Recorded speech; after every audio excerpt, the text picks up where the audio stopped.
Hello, you guys. How are you all? Thank you guys for being here.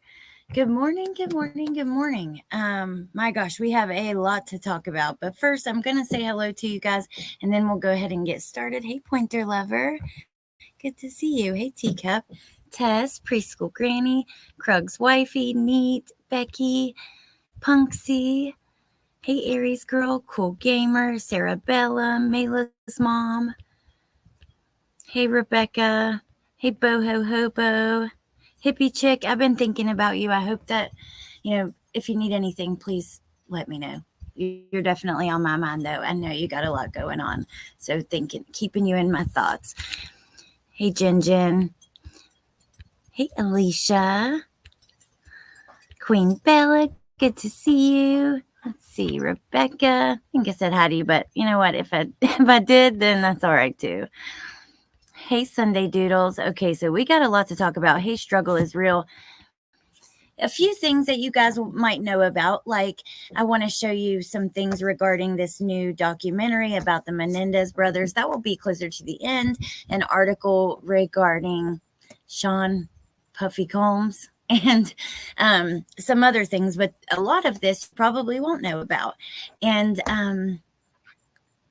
yeah, I just want to say thank you so much for being here with me because it means a lot to me. I've made this commitment where I want to do this several times a week in the mornings, this coffee and crumb thing, where we talk about cases that aren't getting attention, that aren't getting talked about. Some cases get talked about all day, every day. Some never see the light of day. Hey, Rexy, for lack of a better word. Yay, Jenna. I'm so happy to hear that. Hey, Rando. I need to watch it still, too.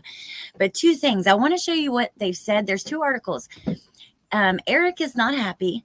And also, Kim Kardashian and her family went to visit them in jail. So, Jen, my friend Jen, has been covering their case. I think she's going to do something about the documentary. So I'm going to drop her link. You guys subscribe if you want to see that. Like I said, she's already got a couple videos up regarding the case. Hey, TK. Hey, Olivia. All right. So the first thing, and this one you might know about too. When last night when I was looking for stuff for us to talk about today, this absolutely blew my mind. You guys remember the Turpin kids?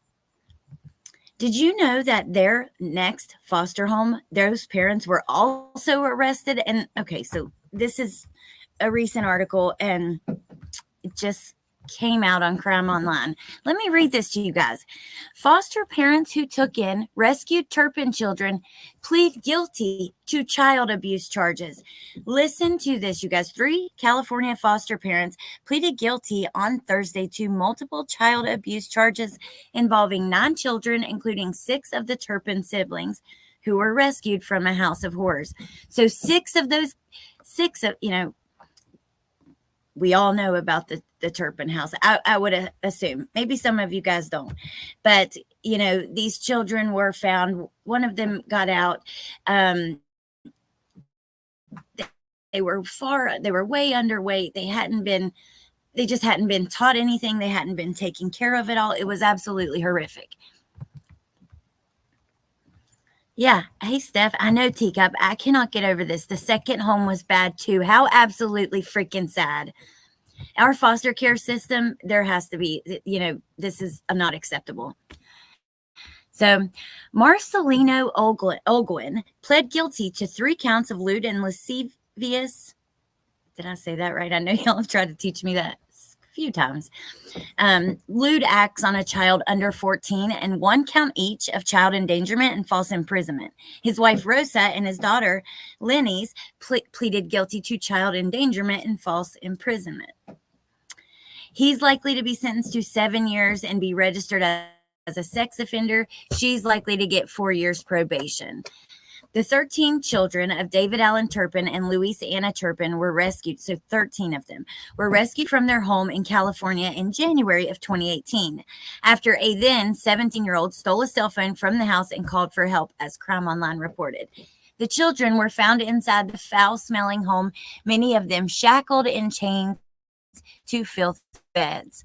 Their parents were convicted and sentenced in 2019 to 25 years in prison for the torture and abuse of those children. The older children who were adults, they were able to go out and live on their own, but the younger ones were put into the foster care system. 5 of them were placed with the Olguins. Investigators said the Turpin children were confined to their rooms with doors equipped with chimes to alert the foster parents whenever they entered or exited. Marcelino Olguin was accused of sexually touching the children dozens of times and force kissed them and pulled a minor on top of him. Yeah, so let's give him 7 years and then put him out back in population so, he can do something even worse, like what usually happens. It's a great system. Several of the younger children have filed civil lawsuits. The Olguins, who were arrested in 2022, returned to court for sentencing in October. So that's a big deal. I cannot believe I hadn't heard of this sooner. They're going to be sentenced in October. Pretty sad, though. Very, very sad. All right, you guys. And there's a lot of sad ones we're going to talk about today. And I'm so sorry. This one is absolutely awful. So I'm just going to, give you a little look. I get like a little frustrated sometimes with like trigger warnings in true crime. It's true crime, especially on my channel. We do real true crime. We read articles that have a lot of horrific stuff. We read case files that have a lot of horrific stuff, jail records, interviews. We always go based on the facts, and unfortunately, the facts are horrific in a lot of these cases. So a trigger warning feels a little silly because it's like, yeah, they're all awful. But some of them, this is just pitiful and sad. Okay, so young boys found naked, locked in room, covered in human feces. An Oklahoma couple arrested on child neglect charges kept their apartment so filthy that law enforcement struggled to keep from vomiting when they found 2 young boys, 3 and 4, locked naked in an upstairs room that was covered in feces. Dakota Rain Dodd, 24, and Aubriana Julin Willow Freeman, 22, have been charged with 5 counts each of child neglect, Oklahoma County jail records show. A neighbor called police after spotting the 2 young boys through a window. I'd go by that window and see them little boys naked in it, and they looked at me as if to say, "Help me," said Barbara, and she talked to the local news. They would have dookie all over their face, hands, and mouth. Oklahoma City police responded on September 12th to the home shortly before noon, and Dodd answered the door. Law and Crime reported. The officer wrote in his report that Dodd appeared to have been sleeping. He initially said he was the only person home, but then admitted the 2 young boys were upstairs. Dodd again reiterated that the 2 boys were upstairs and offered to go get them for me. An officer wrote in the father's police report. I asked if I could go with him. He said I could. Dodd opened the door after shaking/moving the doorknob as if it was locked. Once the door opened, I was struck with a smell that made my stomach turn and my eyes water. I observed 2 young boys who were entirely naked immediately come out of the room as if they had been standing at the door waiting or trying to get out.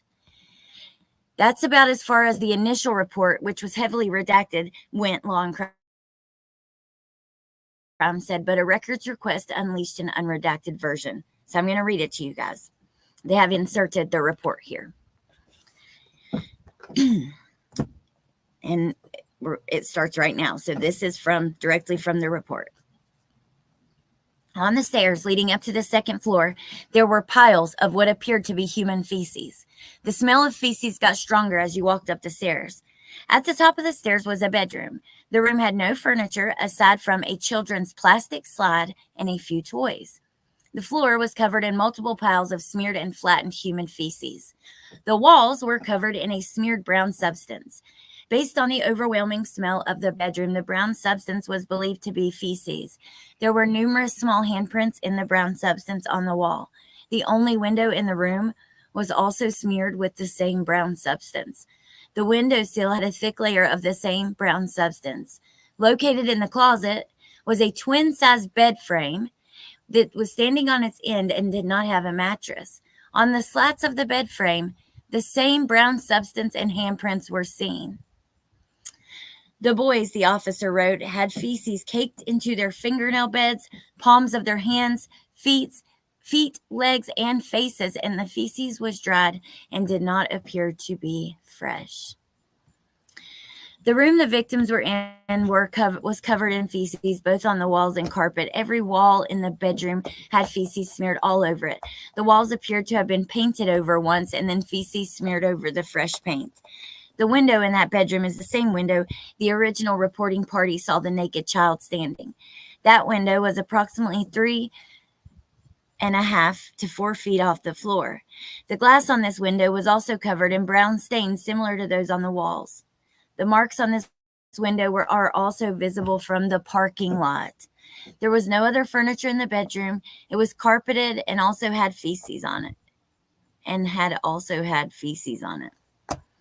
The officers reported the feces appeared to be human. This bedroom also had a camera mounted on the wall near the ceiling on the northeast corner of the bedroom. A bed frame was observed in the closet of this bedroom, leaned against the wall, no mattress. Police said an 11-month-old girl also left in the apartment but was kept separate from the boys. The newly released report said Dodd admitted to keeping the boys locked up for at least half the day so Freeman could sleep. Freeman, however, said they were only locked up for 2 hours per day, and she was not home when police first arrived. Dodd, in fact, called her while the officer was still downstairs in the home, and the officer wrote that he heard her say, "The fucking cops are at my door. We need to go." Once the children were downstairs, Dodd told the officers he had intended to give them showers and covered the feces on the wall with paint. You cover it up with paint? This is so disgusting and honestly very toxic and dangerous. They could have gotten really fucking sick from this. It's sad and disgusting. I am so outraged by this. I'm sorry, but I have little children. I've had children in diapers. I've had children learning how to wipe their own bottoms, and we are so careful because feces can make you sick. So when you're teaching a child to wipe, you got to be very cautious. Teach them how to wash their hands good, and oh my God, I'm just disgusted and outraged by this. And guess what? This is happening all the time. It's just not getting attention. It gets written. This is written in an article, a local article, whatever. No one pays it attention because everybody's paying attention to whatever they already care about. It's so awful, and it's so upsetting. All 3 children were taken to the hospital for an evaluation and placed in custody of DHS. The parents are on bonds of $250,000. I'm so mad, you guys. I'm sorry. That one really pisses me off. I'm so sick of hearing this happen to little children over and over and over and over and over and over.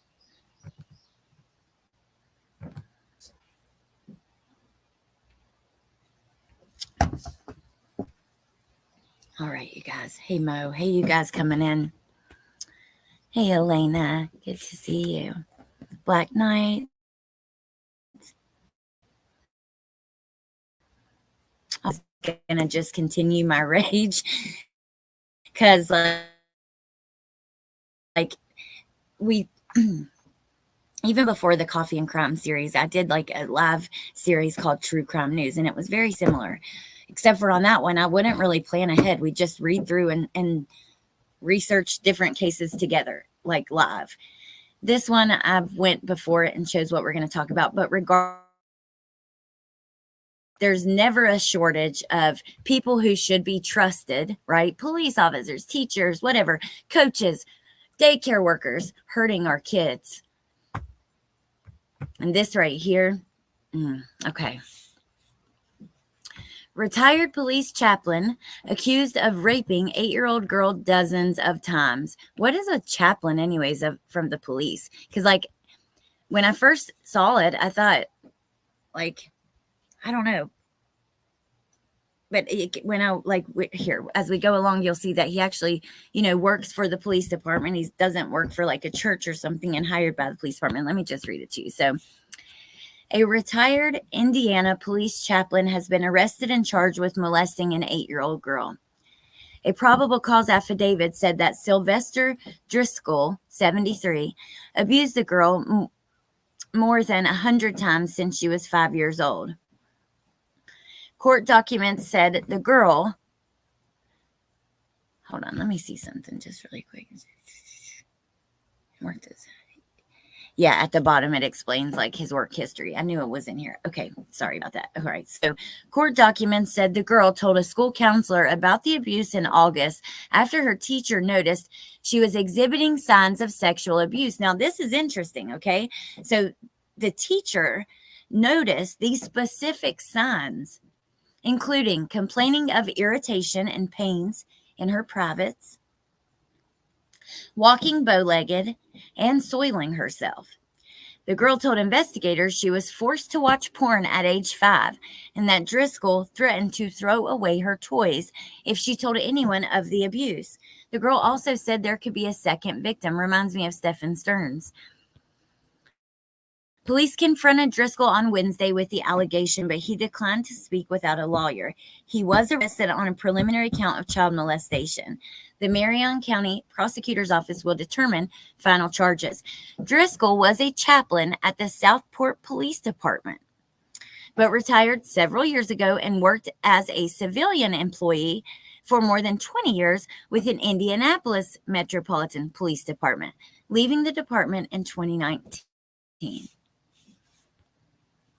So he did this to her more than 100 times from the ages of 5 to 8. And she said there could be a second victim. I'm really curious about that. Lock him up and throw away the fucking key. Excuse my language, but now I'm heated.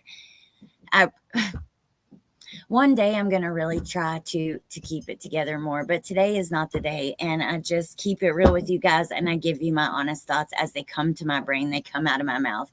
Maybe I should think them through a little more, but it's just not my style. 100 times he needs to be locked up for life. You let this freak out and he will go on to hurt more children.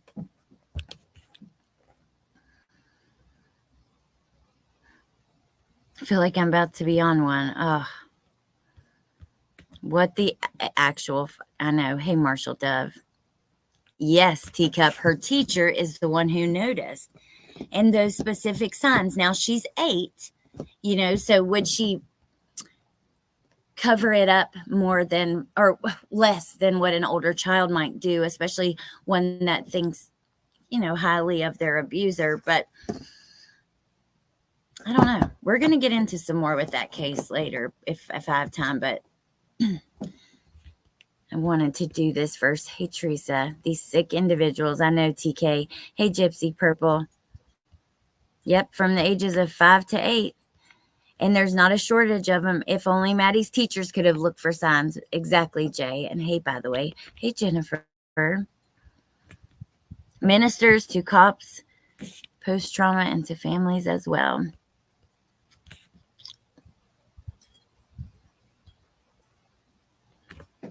I'm not actually sure, Mo. Let's see.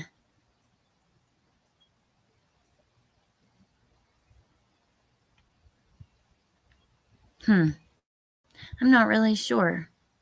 I'd have to dig a little deeper, and we're going to get into several other, that's the thing about like trying to look into, trying to keep an eye on everything that's happening. You're not going super deep into the case. So, but we could find out. Now, there's a couple interesting ones, but let me show this first. I think it's important. So, endangered missing child. Be on the lookout. Police seek tips on a missing 10-year-old Ohio girl. Columbus police in Ohio are searching for a 10-year-old girl reported missing Saturday evening. Christy Brown vanished around 5:45 p.m. Saturday from the Winding Path Court area in Columbus. Police say she was last seen walking eastbound, wearing a pink and purple shirt, pink leggings, and pink Crocs with her hair in braids. I searched last night to make sure she hadn't been found. So unless she was found this morning. Oh, no. What did I do there? Hold on. Oh, well, you guys are still on the screen. But regardless, if you're in the area, keep an eye out. She has black hair, brown eyes. She weighs about 65 pounds.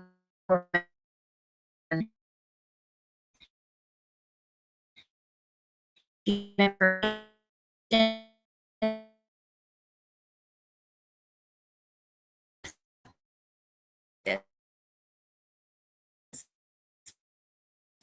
make it easier for people. Call the police at 614-645-45. Just for anybody who might be in the area.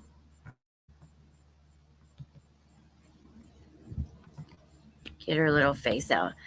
I hadn't seen this. Let's just take a little unturn plan.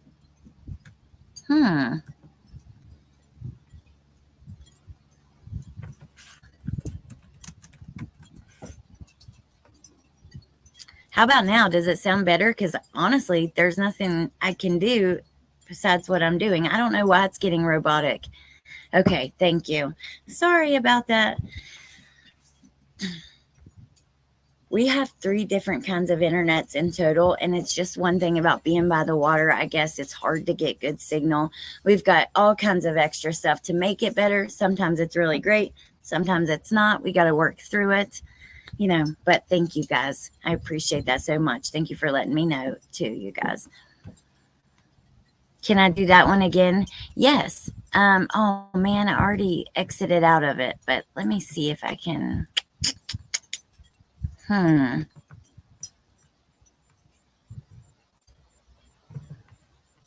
There's not much to it. It's just a young lady who's missing, but it is important to get her face out. She's a 10-year-old from Columbus.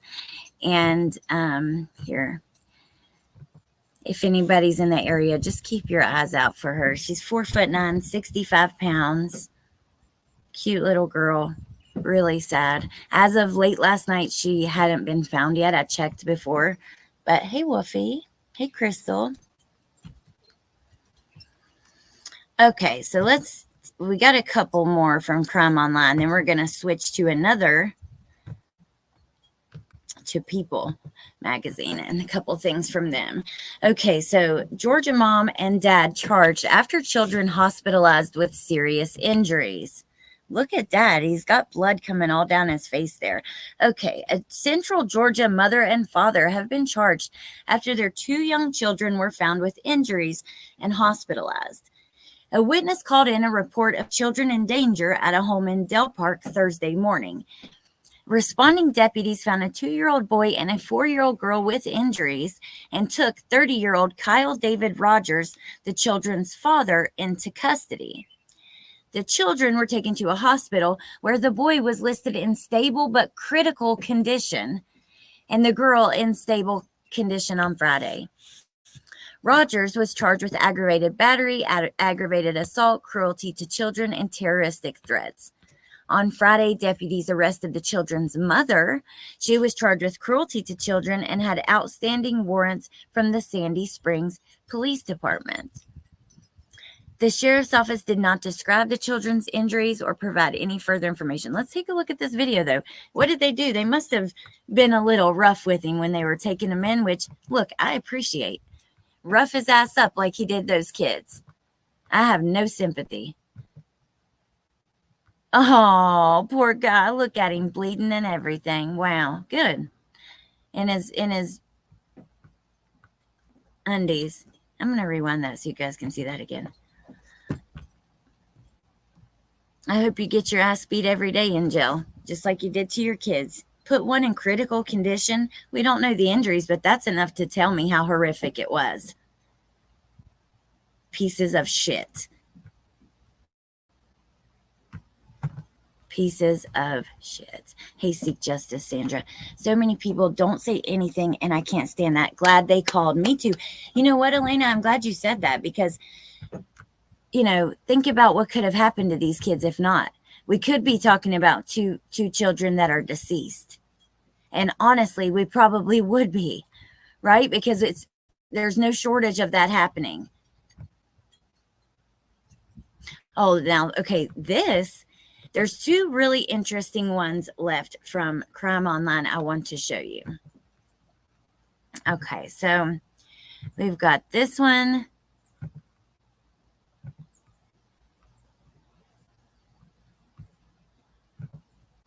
and one other, okay? So a Florida sheriff's deputy shoots his girlfriend in the head in alleged accidental discharge. So he's been charged with manslaughter, if I remember correctly, but he claims it was an accident. Listen to this, and I want to know what you guys think. I'm tired of people hurting these babies too, Chopper. But you know what? Somebody calling it in like that, that's what we need more of. And that's all we can really ask for is for people to be aware and, be on top of things. Don't wait. So listen, okay. A Florida sheriff's deputy has been charged with manslaughter after he shot his girlfriend in the head with a rifle and claimed it was an accident. Leslie I can't pronounce her last name. I'm going to call her Leslie B. Leslie B. lost his job with the Marion County Sheriff's Office after the fatal shooting on Thursday. He had been with the department for 8 years. So he called 911 himself after shooting Paulina Wright, 25, telling investigators it was an accidental discharge. He said he and Wright had been out for dinner and drinks and they returned home were cleaning the guns and pointing them at each other. Okay, that's direct quotes. Cleaning the guns and, quote, we're pointing them at each other. That right there, as soon as I'm sorry, red flags, red flags, red flags. My dad owns a gun shop. I'm from a family who really does love their guns. A lot of people in my family love to hunt, but also just target practice and for protection purposes, right? And it is like number one thing, you don't point guns at somebody for one, even if you think it's not loaded. And you damn sure don't point a gun at someone and pull the trigger and point it at their head. Let me keep reading. I'm sorry, I don't believe it. The arrest report says that Leslie pointed a rifle at Wright and pulled the trigger, and a bullet came out and struck her in the head. He said Wright had wanted him to show her how to use guns, and he knew that pointing the weapons at each other was wrong. I know this looks really bad, he told responding officers. I did not want this to happen. He appeared before a judge Saturday and was given a $30,000 bond. He's barred from having weapons or any contact with her family if he leaves jail. I hope he gets more charges than that. I'm sorry, I don't buy it. I find it to be bullshit. He knows better. Jay says Jay thinks they got into a fight and he murdered her. I'm with you. Biggest load of bull I've ever heard. You also don't point it at yourself when you're cleaning it, right? Any gun owner knows better. Exactly. Hey, Meg. He's a cop. He would never do that. Right. Surely he's been taught gun safety, right? Surely to God. Elena pointing them at each other. I don't believe this. Maybe we'll get more charges. Y'all, you guys both said, see something, say something. See something, say something. All right. You don't clean loaded weapons. He absolutely should know better. Red flags all over that one, you guys. Okay, so here's one. I don't know. I want to look closer into this. So, all right. Police searched the home of missing South Carolina wife Jessica Barnes amid troubled marriage. Have you guys heard of this? Have you heard of any of these, by the way? I'm always curious, but I'm specifically curious about this one. Drive safe, Meg. Bullshit, Neat says. I'm with you.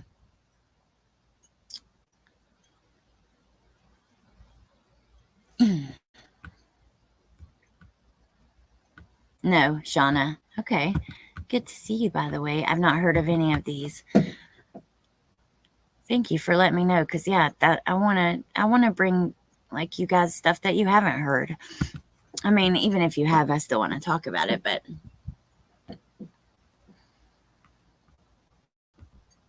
okay. So listen to this. The search continues for a missing 20-year-old woman from Anderson County, South Carolina. Police searched Jessica Barnes' home at 102 Laurel Drive in Pendleton Friday afternoon in hopes of uncovering clues about her disappearance. She lives at the residence with her husband, Brandon. As previously reported by Crime Online, the Town of Pendleton Police Department stated she was last seen on August 1st, wearing flip-flops, an orange t-shirt, dark jeans, and carrying a black backpack.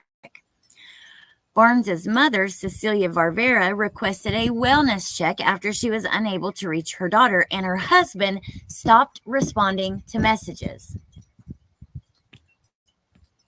Pendleton Police Chief Robert Crosby told local news that there were issues in the marriage, although her husband is not currently considered a suspect. There were some problems between her and her husband. They were having typical marital disputes, argumentative, and then she just left, Crosby said.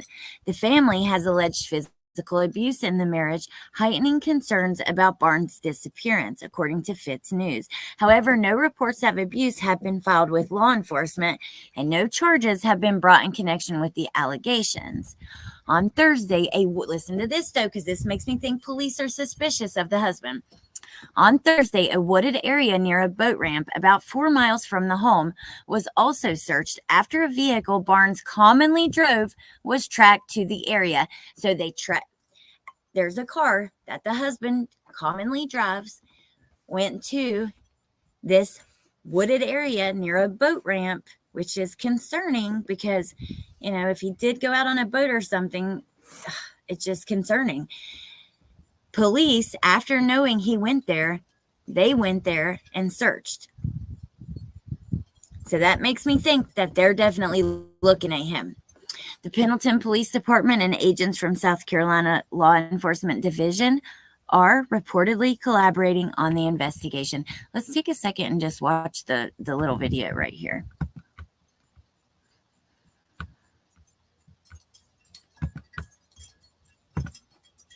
Hey, Cammie. Oh, wow, no, okay. So this is just like footage of him. Yeah, that's super sketchy. This case is so messed up for me, and it's guilty. No, I've not actually. Oh, in Ireland. Wow, Jay, that's interesting. Jay says a very high-ranking politician is facing charges in a big scandal.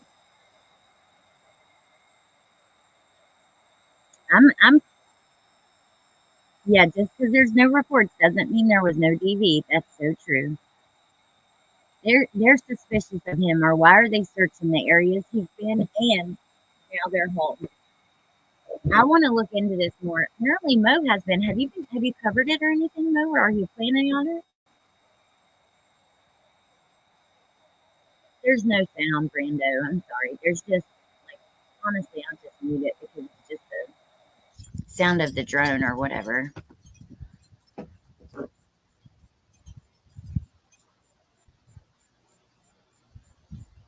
Amy, I'm not walking away from the mic. Does it sound like that?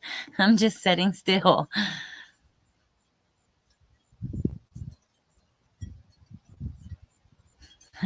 Did I say Amy? Oh my gosh, I don't know.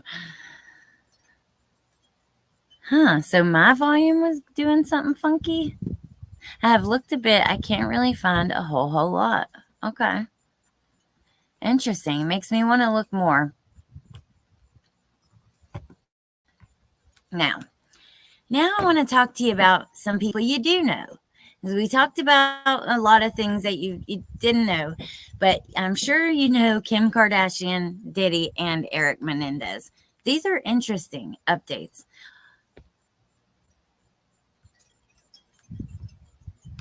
Hold up. First, we're going to talk about...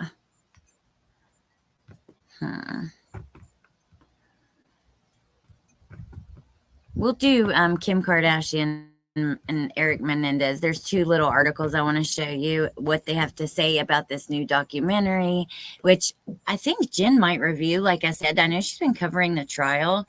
So I'm going to drop her link again just in case she does review it if you guys are interested.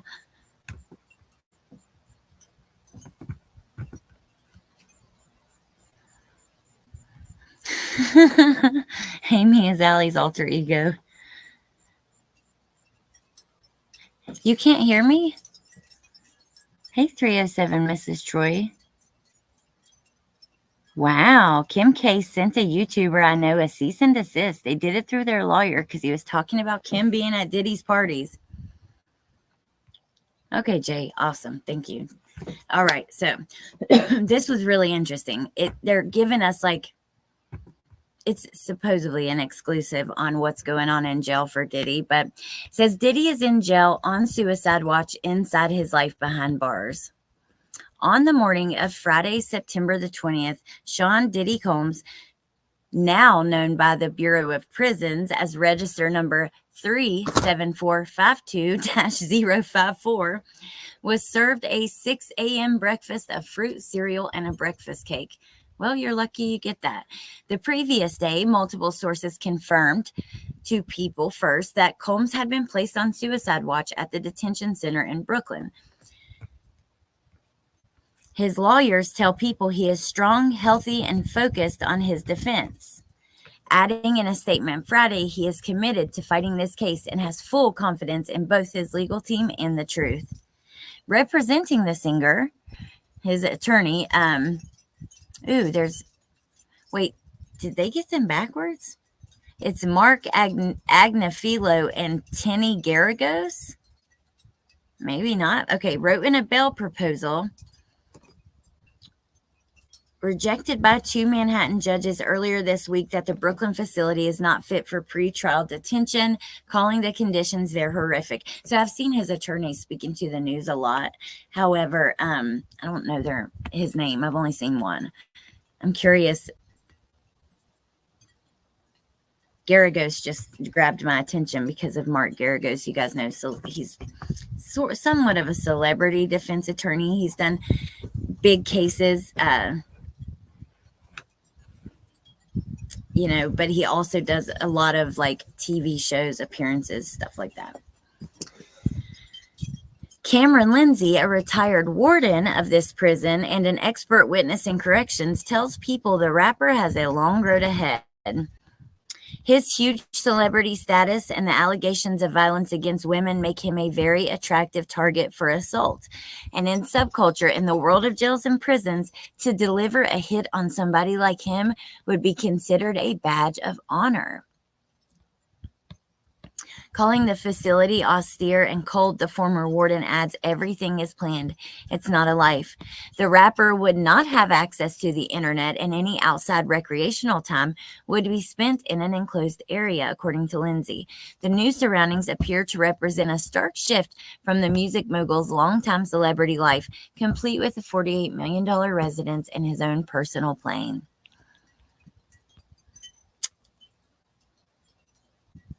He's expected to have his bed made by 7:30 a.m. and he gets up at 6 a.m. Federal inmates are subjected to, at a minimum, 5 official inmate counts during every 24-hour period and must be standing at bedside. They went through the handbook from the jail. On weekdays, lunch is served at 11 a.m. and dinner is served after 4. R&B singer R. Kelly was housed at this particular jail leading up to his own federal conviction. His lawyer alleges to People that guards took advantage of his celebrity status and forced him to sing. I'm sorry. That's freaking funny. Oh, poor guy. In the phone interview, Blank Beckner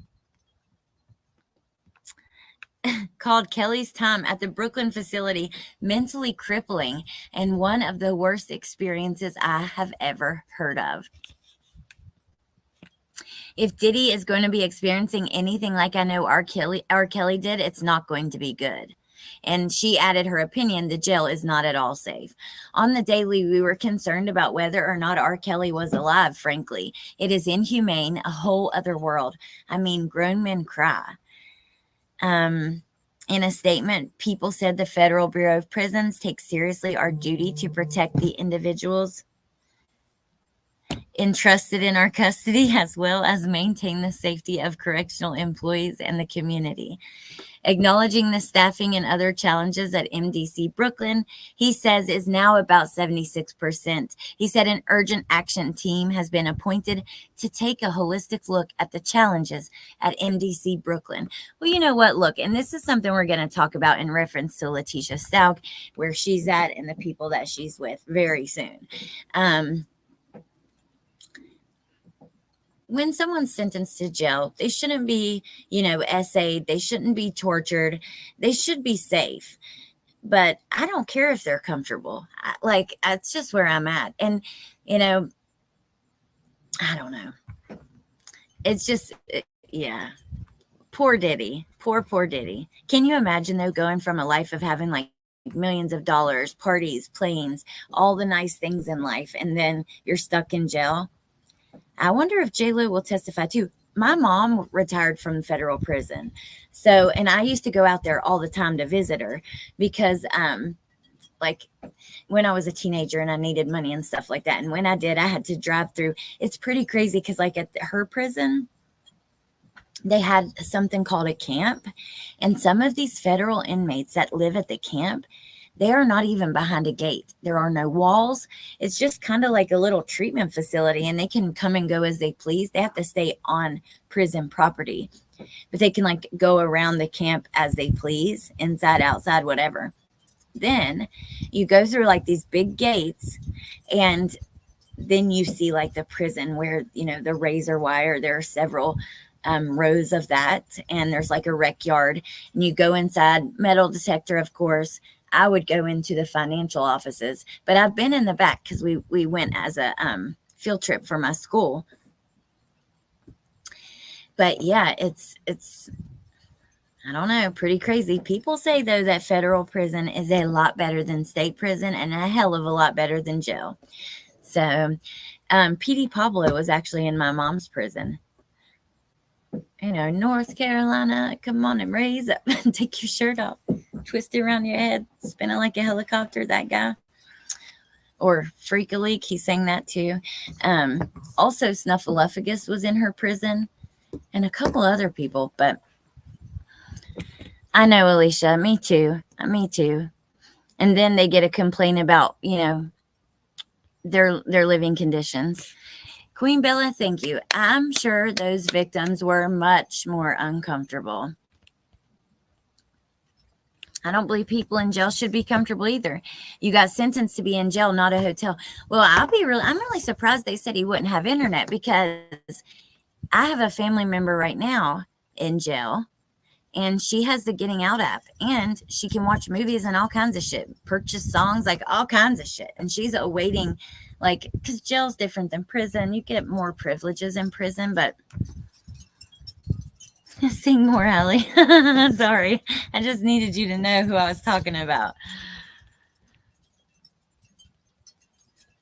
Now, this is kind of full circle moment, because my very first Coffee and Crime live stream, we talked about the new documentary coming out, the Menendez documentary.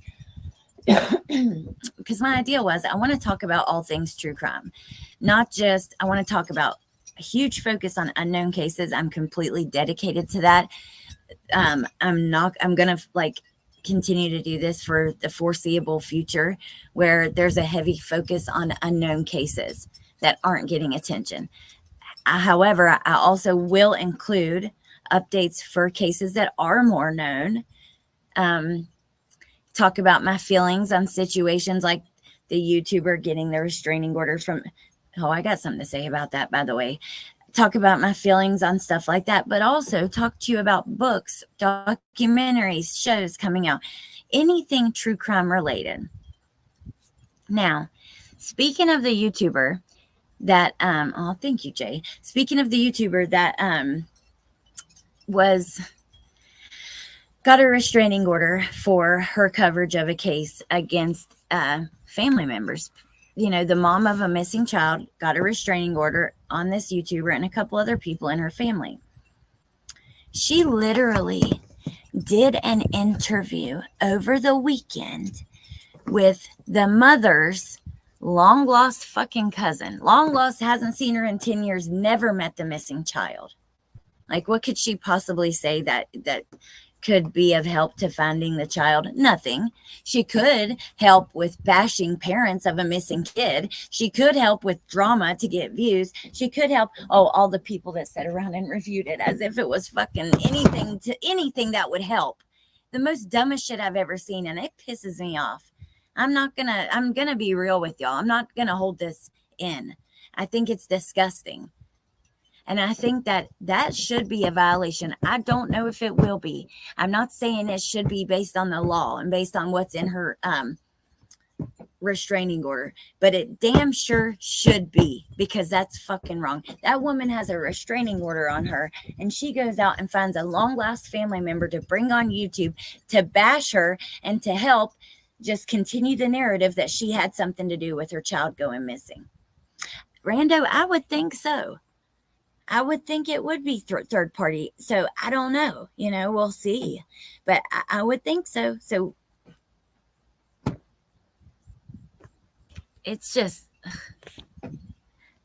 yeah, Jinjin, BHB. She met Sebastian twice. Okay, I had heard on another channel she had never even met him and hadn't seen her for 10 years or something.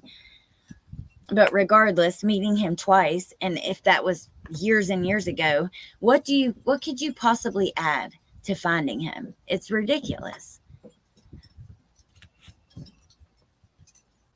I didn't watch the interview. Hey, Ava, I love waking up to Spicy Alley. It sets the tone for the day. There are, Jin. Some people take it way too far. Jay says, Krama, all of this scumbag just sick people along with her are the last true crime ever needed, or Sebastian's case. They're the ones who make us look bad. They're the ones who attack people. Yeah, sitting around and attacking the parents of a missing child. You might feel this. You might feel that or you think they might have something to do with it. But at the end of the day, the facts are police have straight up said all the parents are cooperating. And at this point, they've done everything they could do. This house has been searched over a dozen times. I just think without evidence, it's not okay to sit around and shit talk them day in and day out. It's not. It's not okay to have someone go in their church and take pictures of them while they're in church and put it out on the internet. It's not okay to have long lost family members on. We have to have standards. Can we not go based on facts and evidence? That's true crime. If you're not going on facts and evidence, then why are you considering yourself a true crime channel? It is not true crime to sit around for hours and hours and hours and discuss what you think might happen, or your opinion of this or that, or, why this person has, his attitude here makes me think he's violent or whatever. That's not true crime. That's gossip and drama and opinion. And it's really sad what's happened to that case, because that young man is lost in it all. He's been lost for a long time. Becky P, I'm a firm believer in letting it out. You won't get an ulcer. That's all I want to say about it. She last saw Katie in 2015 at her grandfather's funeral. I do remember hearing that. So was Sebastian with Katie at that time? Yeah, I'm sure we all have family that we have nothing to do with that would love to talk shit for attention. Absolutely. And do you know how many distant cousins I have that don't know shit about my daily life? You guys know more about me and know me better than some of my distant cousins.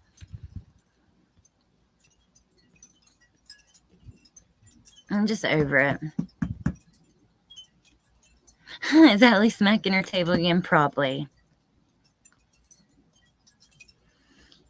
Oh, thank you, Jay. When you and Jen reflected on your coverage, it shows both your hearts really are in the right place.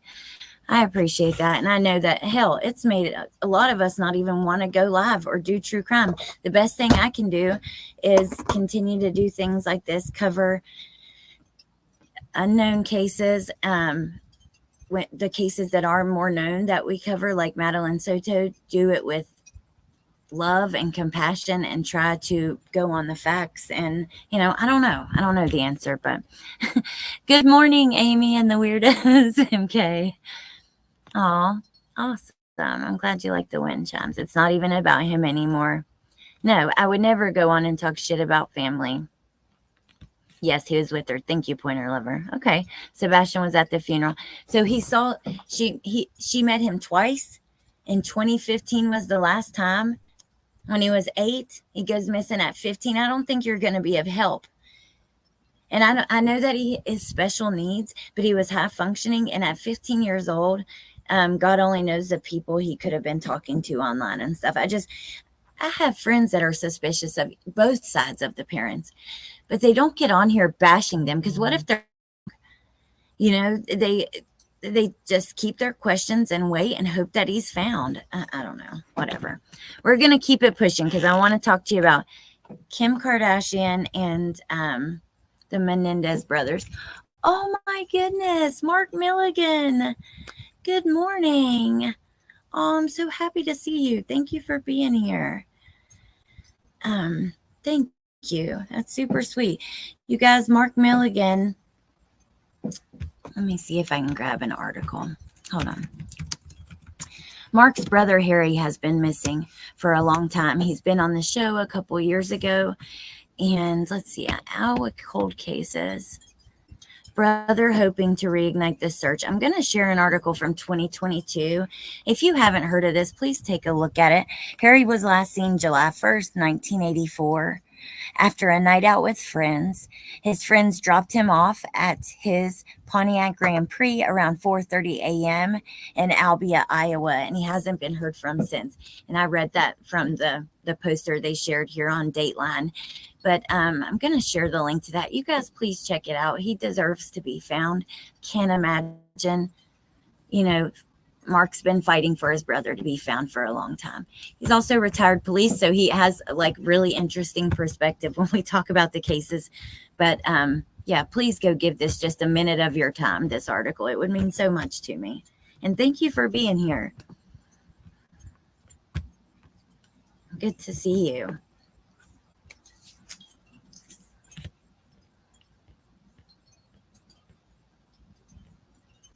No new facts are coming out, so she has to do something to keep the grift alive. Oh, Meg, thank you for being a member for 12 months.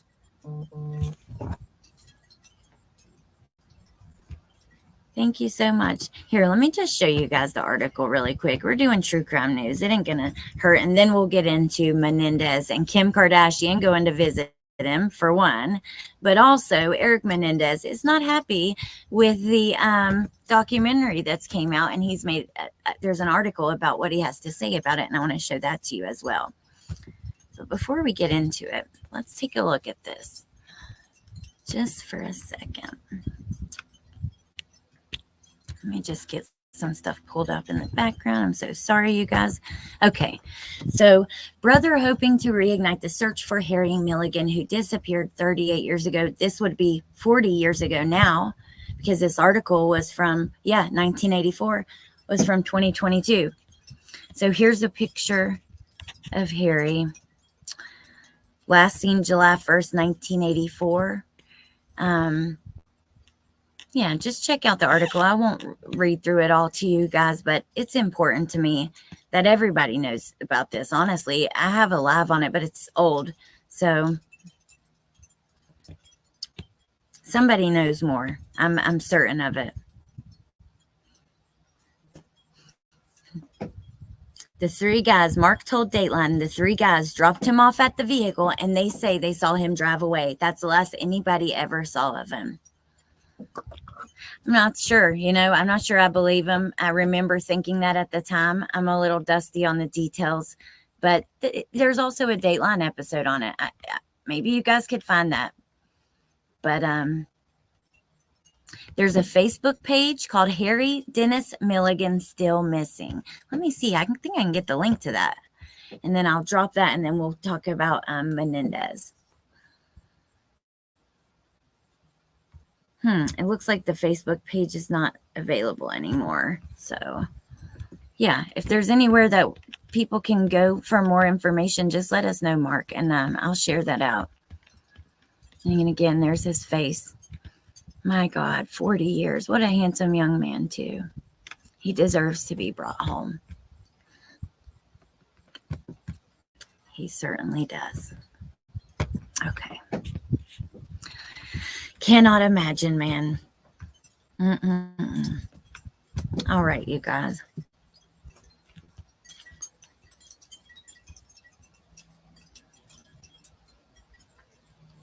Oh, you're so welcome. Thank you. I appreciate that so much. And thank you for being here. All right, you guys. Now we're going to get into this. So this is kind of interesting, especially since we had talked about this documentary coming out. Plus, Kim Kardashian. I mean, honestly, you guys, I know that she was taking the bar. She was doing, like in California, you can become a lawyer. You don't have to go to law school. You can work with an attorney, like beside an attorney, and watch them. I don't know the exactly what you have to do, but there is a way around law school. Then you take the bar and you become a lawyer. She's done that. And, she has worked her butt off. She talks a lot about prison reform. People don't tend to take her seriously, but at the end of the day, she's put in a lot of work and trying to better herself. And,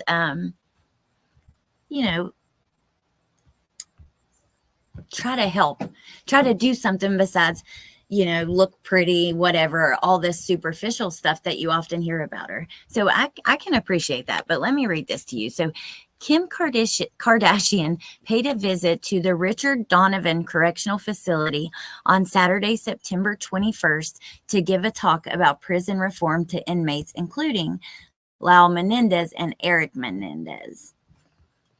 Kardashian reportedly visited the prison, which is close to San Diego, with actor Cooper Cook, who portrays Eric in Netflix new series. So she was with him. Also in attendance for the visit were the producer and then Kris Jenner and Khloe Kardashian. Let me just drop the link to this Dateline story one more time about Harry. Please, you guys, if you didn't check it out, take a look at it. Okay, before I exit out of that window, I just wanted to make sure to drop it one more time. So Lyle and Eric are reportedly involved in a reform initiative called Green Space, which is aimed at improving prison yards to aid inmate rehabilitation. During the visit, Kim spoke to approximately 40 inmates, including the Menendez brothers. Now, let me just say, Kim Kardashian has worked on other shows with Ryan Murphy. They're not happy with the way that the show has depicted themselves and their life and their crime. But, we should talk about prison reform. Look, I don't give a damn when you've done something like Stephen Stearns, when you hurt a child like that, whether it's sexually, if you sexually hurt a child or take their life or even abuse them. Like some of these cases of abuse are so horrific. I feel like all those people need to just lock them up, throw away the key, honestly. But we have to remember there are people in prison who will be coming back into society with us. So I think there needs to be standards, on what their life looks like behind bars, because we don't want to throw them in there, treat them like animals, and then unleash them back into society, right? A lot of these people, especially people who are in there for sex crimes, come out and do far worse than what they were ever in there in the first place. You guys know I don't think you can rehabilitate people who are attracted to children, but that's another story for another conversation. So Kim recently collaborated with Murphy on American Horror Story and is set to reunite with him to work on Hulu's legal drama All's Fair. Monsters was released on September 19th and presents a number of different perspectives regarding what led up to the murders of Lyle and Eric's parents. Viewers immediately questioned whether season 2 of the true crime anthology series would feature any inaccuracies regarding the trial. People also expressed concern about the presentation of the brothers' claims they acted in self-defense due to experiencing alleged physical, emotional, and sexual abuse over a number of years. They were convicted of first-degree murder in 1989. Now,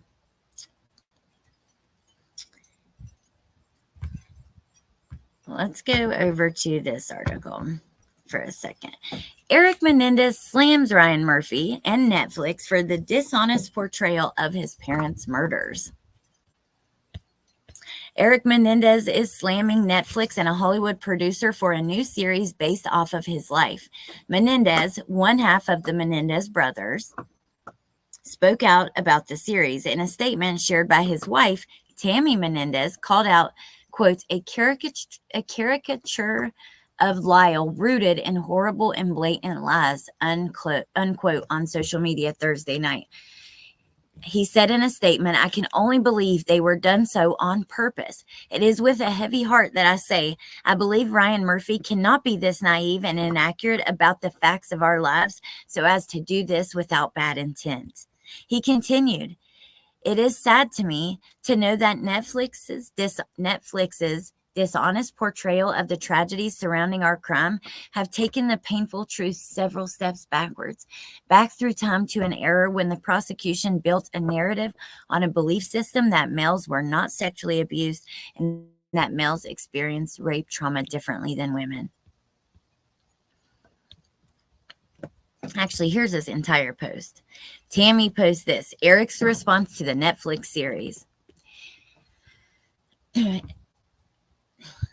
I believed we had moved beyond the lies and ruinous character portrayals of Lyle. This is in Eric's words, creating a caricature of Lyle rooted in horrible and blatant lies rampant in the show.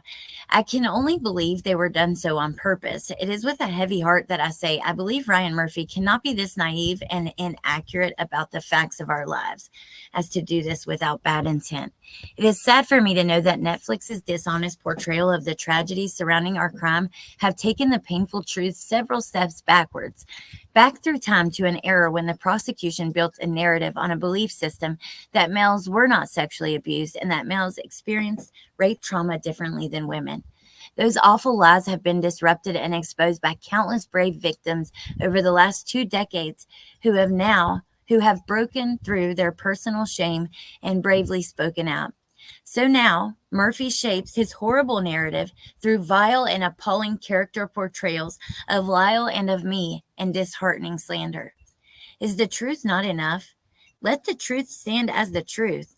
How demoralizing to know that one man with power can undermine decades of progress and shedding light on childhood trauma. Violence is never an answer, never a solution, and is always tragic. As such, I hope it is never forgotten that violence against a child creates 100 horrendous and silent crime scenes darkly shadowed behind glitter and glamour and rarely exposed until tragedy penetrates everyone involved. To all of those that have reached out and supported me, thank you from the bottom of my heart. Wow. So what do you guys feel about that?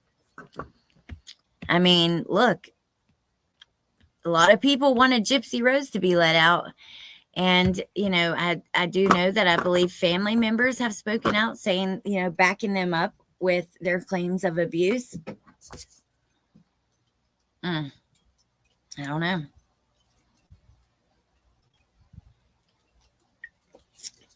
Is he right that, I mean, this is pretty, like reading this, I don't know, this last part. He says, as such, I hope it is never forgotten that violence against a child creates 100 horrendous and silent crime scenes darkly shadowed behind glitter and glamour and rarely exposed until tragedy penetrates everyone involved. What do you guys think about that?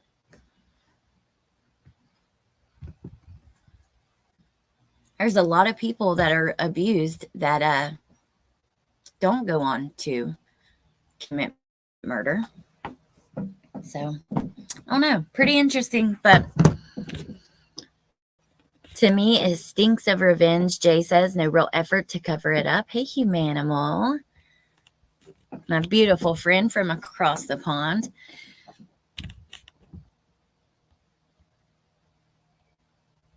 Those shows always go with the mainstream narrative. Oh, MK, have a great day at work.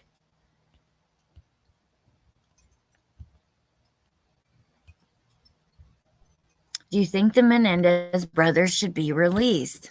I think Oh, Elena, I missed when you joined. Thank you for joining. Do I think they should be released? Well, it's been a while since I watched anything on a case, and I never actually did real research, which, I think involves far more than reading or watching documentaries, because I've learned from other cases that, you know, documentaries really just scratch the surface. You have to go into the case files, you have to go into the evidence, you have to go into the trial footage to have an accurate idea of what was going on. Exactly, Rando. I need to study it too. But I will say this. If their claims of abuse are true, I would be okay with them being released if they were true. I don't know how that could ever be proven, and it's hard to, we're not supposed to tell people they're lying about being assaulted like that, sexually assaulted. But then again, when they've murdered someone and then it comes out, I don't know. But I will say this, they've been in there a long time.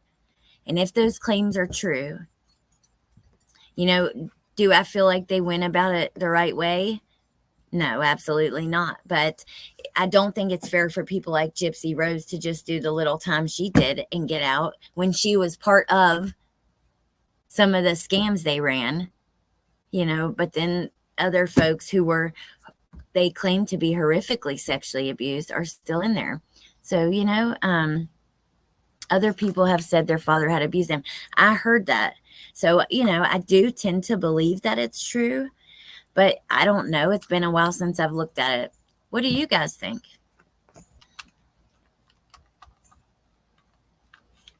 I would have to do a deep dive into the info. I haven't watched much other than the Dateline episode and the trial way back in the 90s. Hey, Roberta. They should have called police.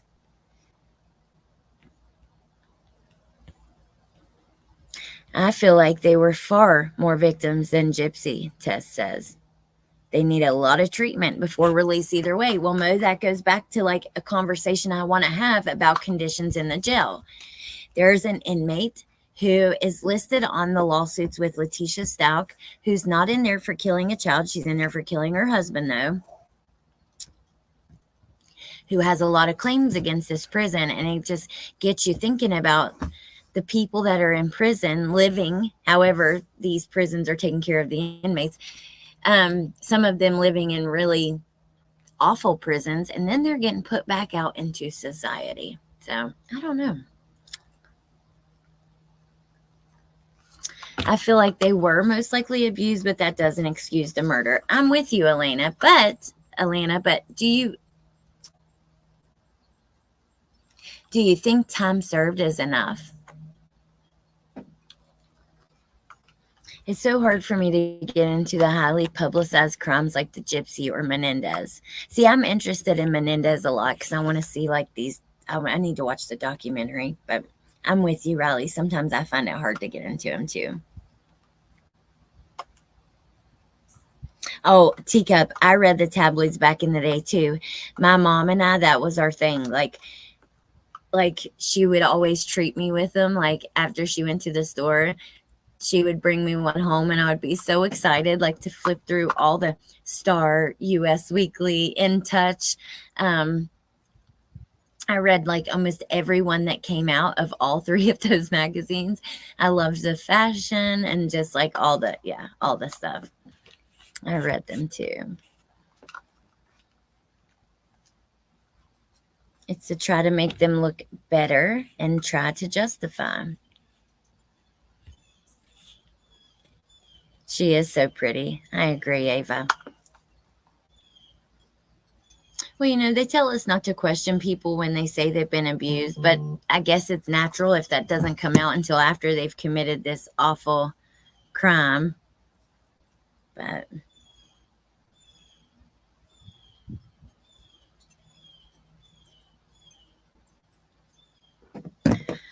all right, so I reckon I'm going to let y'all go.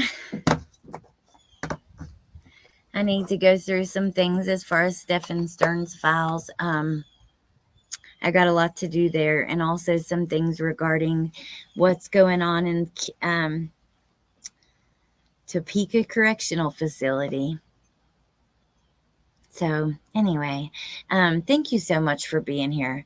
It always means so much to me that you guys want to come and listen to whatever I have to say. It really does. But even more so when you're not invested already in a case or something. You're just here to listen to, let me pull up this missing girl again, actually, to listen to these, because some of these are really important and they do need more attention. If you're in the Columbus area, keep an eye out. Let me pull her pretty little face up one more time.